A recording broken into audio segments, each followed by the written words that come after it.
Lembra do Frankenstein? A imagem é icônica. Um cientista maluco, uma descarga elétrica e um monstro sem vida que ganha vida. Essa cena cativante, embora ficcional, toca em uma questão que intriga a humanidade há séculos: a origem da própria vida. Será que uma simples faísca pode acender a chama da vida? É uma pergunta que sai do campo da ficção científica para o domínio da investigação científica quando olhamos para os primórdios do nosso planeta. A Terra, com cerca de 4,5 bilhões de anos, nem sempre foi a vibrante biosfera que conhecemos hoje. Na sua infância, era um lugar caótico e volátil. No entanto, desse ambiente tumultuado, a vida surgiu. Como essa transição ocorreu? Como os blocos de construção da vida surgiram do caldo primordial? Para compreender as origens da vida, precisamos entender o conceito de tempo profundo. Imagine a história da Terra condensada em um único ano. Nessa escala, os humanos aparecem apenas nos últimos minutos de 31 de dezembro. A vida, no entanto, surge muito antes. Encontramos as primeiras evidências concretas de vida, micróbios fossilizados, por volta de março ou abril deste ano cósmico. Isso significa que a vida surgiu surpreendentemente cedo na história da Terra, dentro de algumas centenas de milhões de anos após a formação do planeta. Esse período relativamente curto é uma pista crucial em nossa busca para entender como a vida começou. Sugere que as condições necessárias para o surgimento da vida podem não ser tão raras ou improváveis quanto pensávamos. A hipótese científica predominante para a origem da vida é chamada abiogênese. Essa teoria postula que a vida surgiu gradualmente da matéria não viva por meio de uma série de reações químicas. Imagine os oceanos primitivos da Terra como um caldo primordial gigante. Esse caldo era rico em moléculas inorgânicas simples, como metano, amônia, vapor d'água e hidrogênio. Mas como essas moléculas simples poderiam se transformar nas complexas moléculas essenciais para a vida, como proteínas e ácidos nucleicos? É aqui que a energia entra em jogo.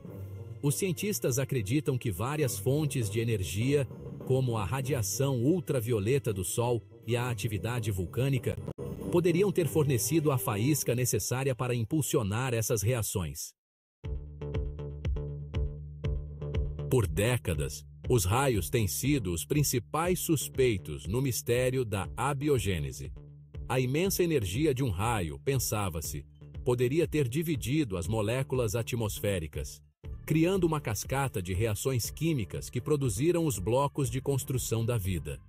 Essa ideia foi reforçada pelo icônico experimento de Miller-Urey, na década de 1950, que abordaremos em breve. Recentemente, no entanto, um novo candidato entrou em cena: microrrelâmpagos. Essas pequenas descargas elétricas localizadas, 1 milhão de vezes mais fracas do que seus equivalentes maiores, ocorrem dentro de nuvens de cinzas vulcânicas. Será que essas minúsculas faíscas podem ser a chave para desvendar as origens da vida?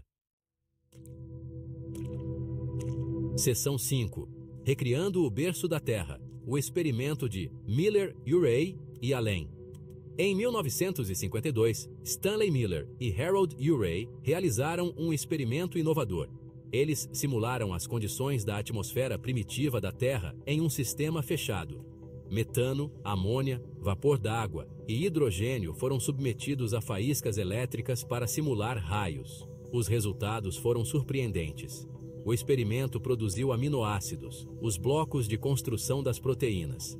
Essa descoberta revolucionou nossa compreensão da abiogênese, demonstrando que moléculas orgânicas complexas poderiam surgir de moléculas inorgânicas mais simples sob as condições da Terra primitiva. Experimentos subsequentes, incorporando microrrelâmpagos, expandiram ainda mais essas descobertas, produzindo não apenas aminoácidos, mas também os blocos de construção do RNA, uma molécula essencial para a vida como a conhecemos. Seção 6. Água e microrrelâmpagos. A dupla dinâmica da abiogênese.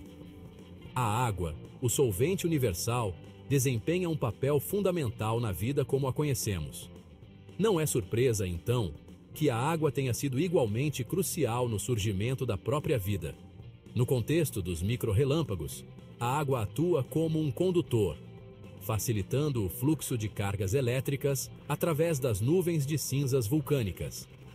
Essa interação entre água e microrrelâmpagos cria pontos quentes altamente localizados dentro das nuvens de cinzas. Esses pontos quentes, com sua energia concentrada, servem como pequenos reatores, impulsionando a síntese de moléculas orgânicas complexas a partir de precursores mais simples. Os mecanismos exatos ainda estão sob investigação, mas o potencial dessa dupla dinâmica para desvendar os segredos da abiogênese é inegável. Seção 7. Desvendando os mistérios. Uma tapeçaria de teorias.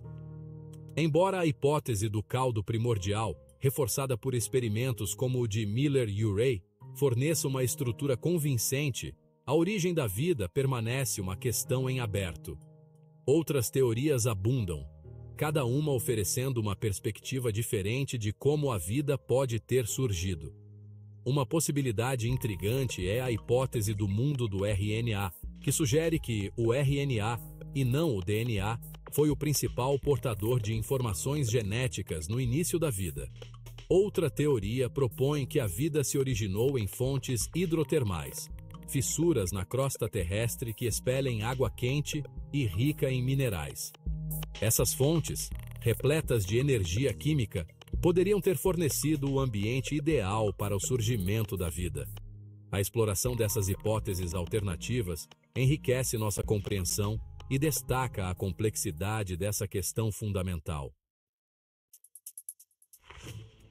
Seção 8. O debate do design. Processos naturais versus intervenção inteligente. A questão da origem da vida frequentemente transborda do domínio científico para o filosófico. Alguns propõem o design inteligente, a ideia de que a complexidade da vida exige um designer inteligente. Eles argumentam que a intrincada maquinaria da célula, a elegância da replicação do DNA, aponta para um projeto, uma mão orientadora.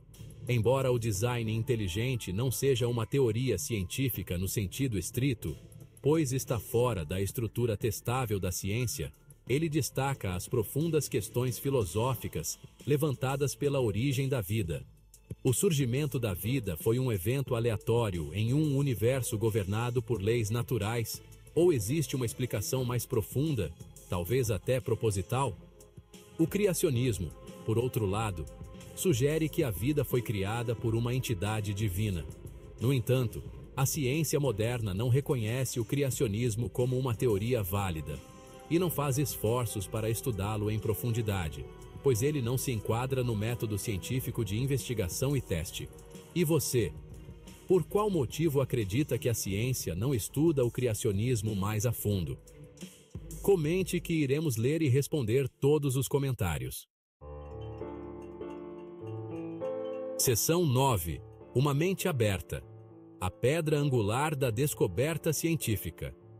Em última análise, a busca para entender as origens da vida é uma jornada de exploração, um testemunho de nossa curiosidade insaciável. Seja desvendando os mistérios através das lentes da abiogênese, mergulhando no mundo do RNA ou explorando as profundezas das fontes hidrotermais, uma mente aberta é fundamental. Cada nova descoberta, cada experimento, cada hipótese nos aproxima da compreensão desse evento profundo que abriu caminho para toda a vida na Terra, incluindo nós. E à medida que continuamos a sondar o cosmos, em busca de sinais de vida além do nosso planeta, as lições aprendidas com a exploração de nossas próprias origens, sem dúvida, nos guiarão. O universo, afinal, é o laboratório definitivo, e nós somos seus habitantes curiosos, sempre em busca de respostas para as maiores questões da existência.